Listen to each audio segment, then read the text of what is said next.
ട്രേഡിംഗിലെ വൻ നഷ്ടം തീർക്കാൻ മോഷണം. കോഴിക്കോടേക്കാണ് ATM കവർച്ചാ ശ്രമത്തിനിടെ കോഴിക്കോട് യുവാവ് പിടിയിൽ. മലപ്പുറം സ്വദേശി വിജേഷാണ് പിടിയിലായത്.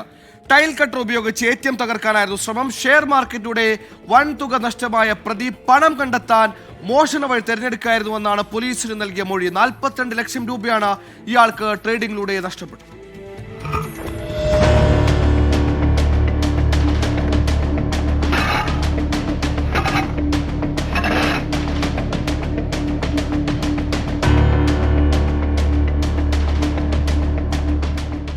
പെട്രോളിങ്ങിനിടെ പോലീസുകാർക്ക് തോന്നിയ സംശയമാണ് പ്രതിയെ വലയിലാക്കിയത്.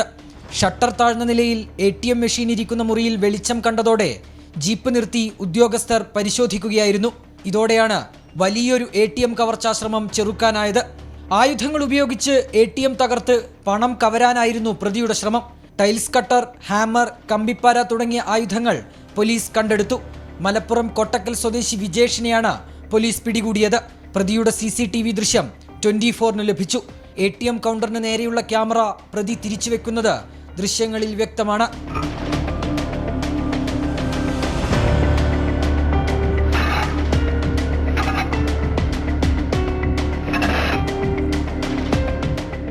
പ്രവാസിയായിരുന്ന വിജേഷ് ഏതാനും മാസങ്ങളായി നാട്ടിലാണ്. ഷെയർ മാർക്കറ്റിലൂടെ വൻ തുക നഷ്ടമായ പ്രതി പണം കണ്ടെത്താൻ മോഷണ വഴി തെരഞ്ഞെടുക്കുകയായിരുന്നു. 42 ലക്ഷം രൂപ കടമുണ്ടെന്നും വീട്ടാൻ വഴിയില്ലാത്തതിനാലാണ് കൃത്യത്തിന് മുതിർന്നതെന്നും പ്രതി പോലീസിന് മൊഴി നൽകി. 24 കോഴിക്കോട്.